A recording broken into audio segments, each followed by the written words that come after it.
We have reached step number 8, the conclusion, the compassion of the whole path. In a way, it is the fulfillment, or you can even say the middle, the center of everything. Because when you go through these 7 steps, which we have done, then the heart chakra is the middle. 3 above and 3 below. And the 8th step of the path, in a way, is the circumference of this heart chakra in the middle. They are the same. And today you will often hear that our heart lives not only here, that we have a heart which is as big as you can think it or feel it. Because, pretty often you have say, okay, this person has a big heart, but how big it is? Is it big like this, big like that, or big like that? Let's work with this heart today. And when you look at what the Eightfold Path in the Buddhistic tradition is, and you look into books or look around in the internet, then you find this 8th step called right meditation or right gathering. And that's the skill to control the troubled and wandering mind in a way of concentration. And one often refers to it as a focused mind or as the highest concentration. It's not just any kind of concentration. It's a sort of concentration which leads to the highest possible experience of yourself. And it's a very subtle experience which needs a high and pointed concentration.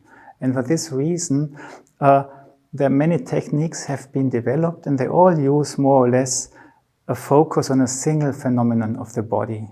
Very often it's the breath, but it can also be something else you concentrate on. And this frees the mind and brings peace about. Peace in which the soul can become a mirror for what wants to mirror itself in it, what wants to reveal itself to us. That's the goal of the Eightfold Path, because when our soul becomes a mirror for our highest potentials, then you really can go forward in a way that is healing and can start to redeem, to end this continuous circle of suffering and change it into a circle of continuous healing and being on the path together. And Rudolf Steiner was now looking for words. How can one point on different aspects on this level? And it's interesting because this 8th step, in a way, is the conclusion. And this every conclusion somehow has to have everything what was before in it. And so, what did Steiner do? This we want to look at it today. What does he suggest? And the other question is, which sounds can we use for that? Because his suggestion, take the days of the week for the Eightfold Path, we have been following. We started with the U, then we used the AO, then we had the I, then we had the E, then we had the E, the O, and at last the R. There are no sounds left anymore. So that means also when you have reached something, you make a step on the next level.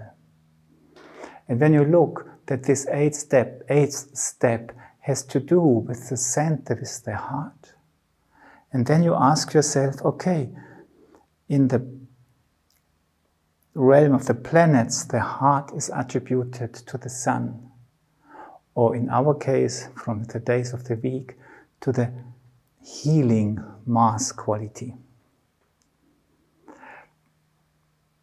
And when you go a step further, in the zodiac, the heart is attributed to Leo. Yeah, to the sign of growth, of generosity, of development, of being representative for something.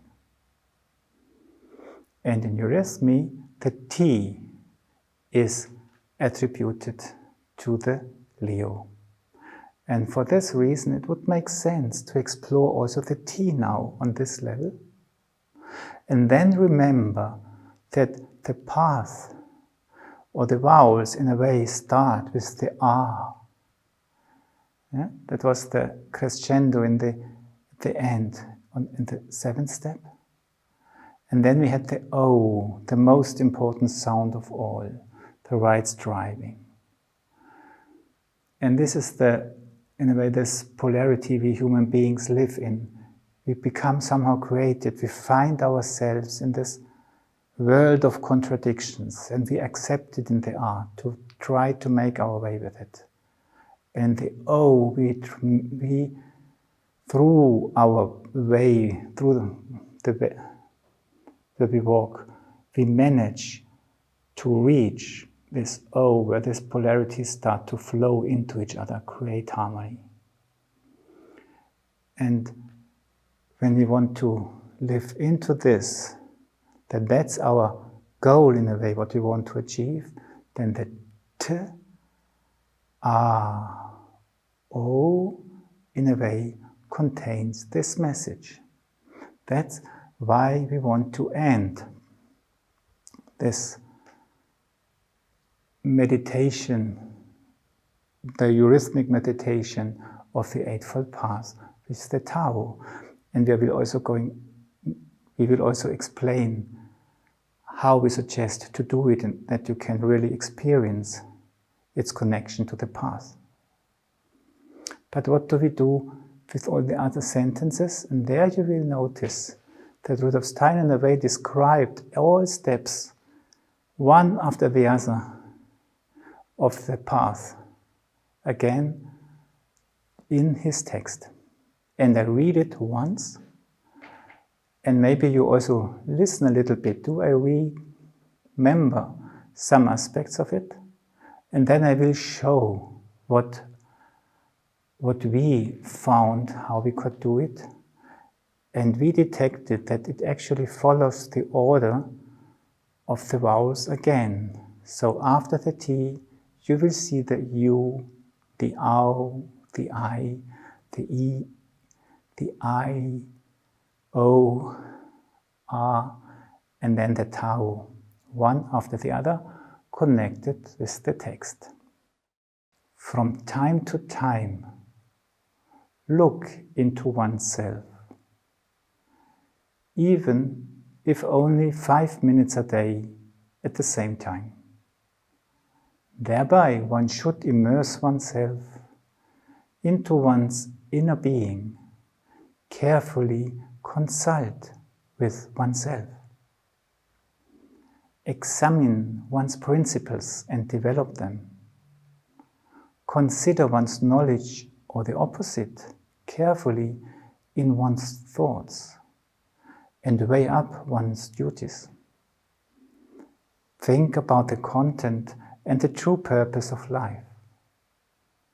Have serious displeasure about one's own mistakes and imperfections. In one word, seek to find the essential, the enduring. And pursue corresponding goals.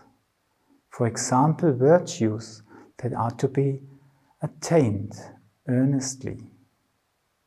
Do not make the mistake of thinking that one has done something well, but constantly strive towards the highest precedent. This exercise is also called the right mindfulness.